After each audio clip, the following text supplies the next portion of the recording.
नमस्कार दोस्तों, तमिलनाडु से एक और एनालिसिस, एक और ग्राउंड रिपोर्टिंग के बाद वीडियो। पिछले वीडियो में मैंने आपको ये बताया था कि सुपरस्टार विजय, जिन्होंने अपनी नई पार्टी बनाई है, वो एमके स्टालिन का खेल खराब कर रहे हैं। और ये बात तय है, निश्चित है कि एमके स्टालिन को सबसे ज्यादा डर विजय से ही लग रहा है। दरअसल दिक्कत क्या है?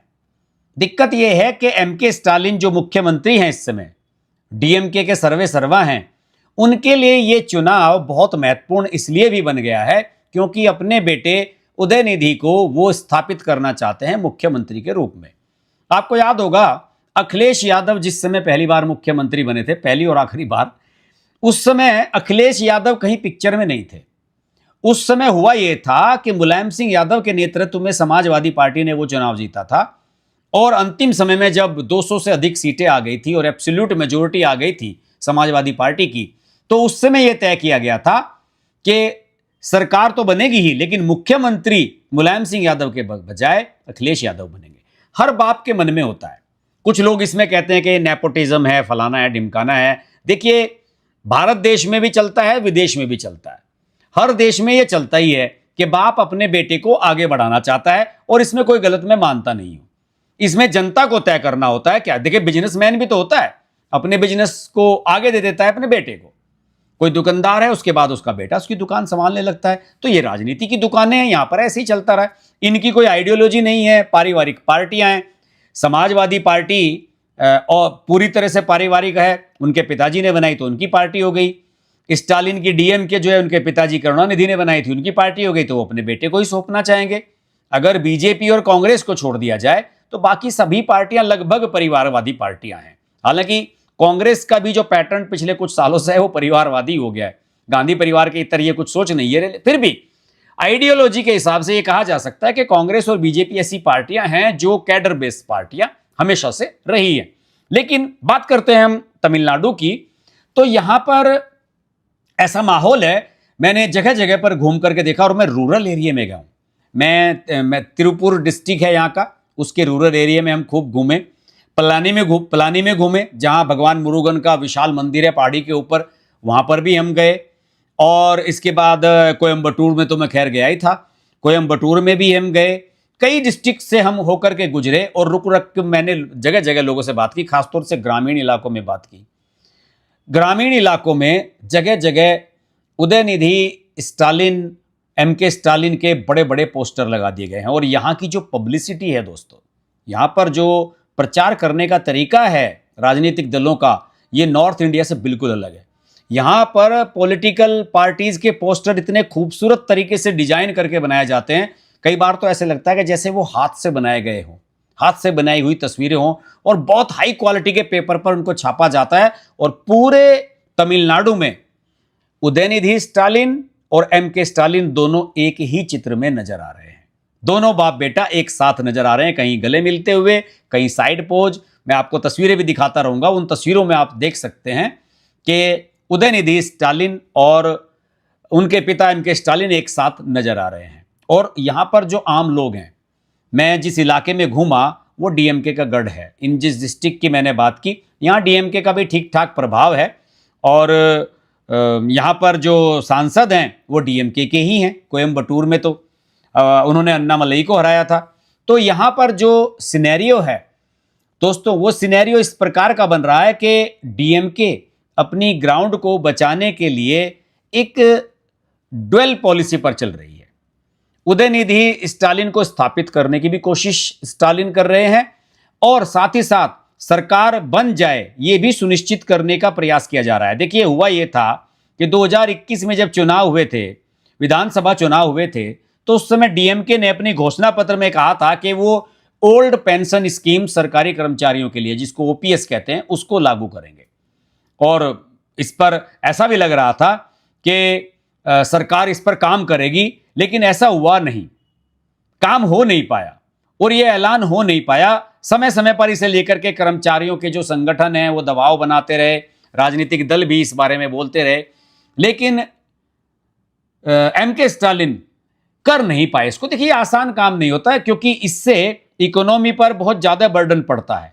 अब लेकिन चुनाव सिर पर है और साथ ही साथ कर्मचारियों ने तमिलनाडु शिक्षक संगठन और सरकारी कर्मचारी संगठन है जिसको GACATO कहते हैं और GEO कहते हैं, इनकी एक संयुक्त कार्रवाई परिषद के तहत इन्होंने इनका ये कहना था कि जो हमारी एक योजना चल रही है CPS जिसको कहते हैं अंशदायी पेंशन योजना, उसको खत्म करके OPS को बहाल किया जाए।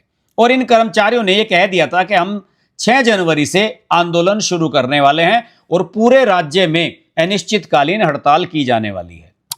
अब चुनाव के समय पर होता क्या है कि कर्मचारी संगठन भी होशियार हैं। उन सब लोगों को यह लगता है कि चुनाव का समय है, इस समय सारी राजनीतिक पार्टियां दबाव में हैं, इनसे कुछ भी मनवा लो। और खासतौर से जो सरकार में होते हैं, जो सत्ता में होते हैं, उन पर एक्स्ट्रा प्रेशर होता है। उन्हें अपना एडमिनिस्ट्रेशन भी देखना है, आने वाले समय के चुनाव भी देखने हैं और राज्य की अर्थव्यवस्था भी देखनी है। लेकिन अब MK स्टालिन पर सबसे ज्यादा प्रेशर था कि भाई क्या किया जाए, कैसे करें और कैसे इन कर्मचारियों से निपटा जाए कि चुनाव से ठीक पहले इस प्रकार का कोई दबाव ये लोग ना बना सकें। अब हुआ ये कि ये हड़ताल भी रुकवानी थी। हड़ताल रुकवाने से ठीक 3 दिन पहले एक ऐलान कर दिया गया Tamil Nadu assured pension scheme TAPS कि हम TAPS को लागू करेंगे और TAPS के तहत कर्मचारी पेंशन फंड में अपने मूल वेतन का 10% योगदान देंगे, यानी कि 10% कर्मचारी देगा और सरकार एक सुनिश्चित पेंशन की गारंटी के लिए शेष राशि वहन करेगी। यानी कि इतने अमाउंट तक का जो वो है फिक्स आपका, वो सरकार डालेगी। इसके अलावा जो पेंशन भोगी हैं उनको साल में 2 बार DA डियरनेस अलाउंस जिसे कहते हैं ना, महंगाई भत्ता, उसमें वृद्धि मिलेगी। जो सेवारत कर्मचारी हैं, यानी कि जो करंट में सेवाएं दे रहे हैं, उनके मिलने वाली वृद्धि के अनुरूप होगी। यानी कि जितना पैसा करंट में जो सरकारी कर्मचारी हैं उनका है, उतना ही जो पेंशन भोगी हैं उनका हो जाएगा। और पेंशन भोगी की अगर मृत्यु हो जाती है तो पेंशन का 60% उसके जो नॉमिनी होगा परिवार का, उसको भी पेंशन के रूप में, पारिवारिक पेंशन के रूप में दिया जाएगा। अब ये बड़ा ऐलान कर दिया गया। कहने के लिए तो इसे कह सकते हैं कि आप ये रेवड़ी कल्चर ही है, लेकिन सरकार पर दबाव बनाया कर्मचारियों ने।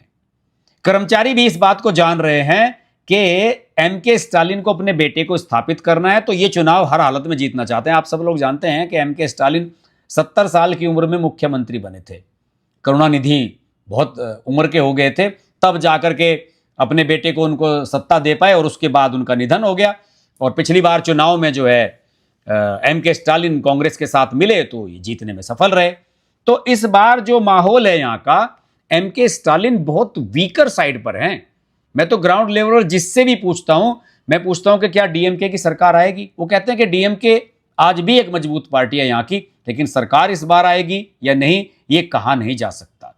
लेकिन ये जो TAPS इन लोगों ने लागू की है, इससे निश्चित रूप से सरकार ने, कहते हैं ना कि ये आखिरी समय में जब आपके सिर पर चुनाव आकर के बैठ गए हैं, बिल्कुल ठीक अंतिम समय में आपने इसका ऐलान कर दिया और इस तरीके से आप कर्मचारियों के उस प्रेशर से बच गए जो हड़ताल के बाद अनिश्चितता का माहौल पूरे प्रदेश में बनने वाला था। और दूसरे, अभी जितना भी विपक्ष है, इन सब लोगों ने आरोप लगाने शुरू कर दिए थे कि साहब DMK ने 2021 के चुनाव में ऐलान किया था कि ये OPS है और ये नई योजना लिया है TAPS। तो विपक्ष अब ये भी जरूर कहेगा कि ये बीच का रास्ता है, ये OPS का असली विकल्प नहीं है, क्योंकि आपने कहा रहे कि ये मध्य मार्ग निकल गए और आने वाले समय में विपक्ष इसको मुद्दा भी निश्चित रूप से बनाने वाला है। यहाँ के लोगों से मैंने बात की, 1-2 सरकारी कर्मचारी मिल गए मुझे एक जगह, मैंने उनसे पूछा, उन्होंने कहा कि ये कुछ नहीं है, ये जिसे कहते हैं ना कि एक टॉफी चॉकलेट हमको थमा दी गई है और इससे काम होने वाला है नहीं। तो सरकार अभी भी मुश्किल में है। दूसरे, इसमें अगर आप ये समझिए कि TAPS के तहत कर्मचारियों को अभी भी अपने मूल वेतन का 10% योगदान देना होगा। पुरानी पेंशन योजना जो थी, ओल्ड पेंशन स्कीम जो थी, उसमें कर्मचारियों को अपनी जेब से कुछ नहीं देना पड़ता था। विपक्ष अब इसे कर्मचारियों की जेब पर डाका भी निश्चित रूप से कहेगा कि भाई आप लोगों ने तो कर्मचारियों का बेवकूफ बना दिया, और इस तरीके से ये कर्मचारियों के सिंपैथी विपक्ष के साथ भी जा सकती है। लेकिन यहां पर मुद्दा क्या है? मुद्दा यह है कि एक तरफ जो है द्रविड़ मॉडल है और दूसरी तरफ विपक्ष की राजनीति है।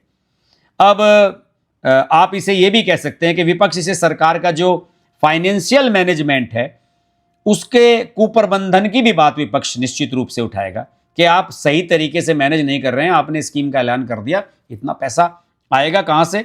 और इसे रेवड़ी कल्चर का नाम भी निश्चित रूप से दिया जा सकता है। हालांकि साउथ के कंट्रीज में रेवड़ी कल्चर बहुत पहले से है, इस तरह की स्कीम बहुत चल रही है, फ्री राशन वगैरह, महिलाओं को पैसा देना, ये एमके स्टालिन ने भी चलाई हुई है। लेकिन इस समय दोस्तों सबसे चुनौती जो बड़ी है वो एमके स्टालिन के सामने यही है कि अपने बेटे को इस बार मुख्यमंत्री कैसे बनाया जाए। आम जनता भी यही मान रही है कि एमके स्टालिन ये अपना आखिरी चुनाव लड़ रहे हैं, इसके बाद वो चाबी सौंपने वाले हैं अपने बेटे को। और आपने देखा ही होगा कि एमके स्टालिन ने अपने बेटे को किस तरीके से आगे बढ़ाया है, उनके पद में भी तरक्की की गई और उनको एक बड़ा ओहदा दिया गया। लगभग सेकंड नंबर के सीएम ही बन चुके हैं वो इस समय, और सारी फंक्शनिंग वही देख रहे हैं।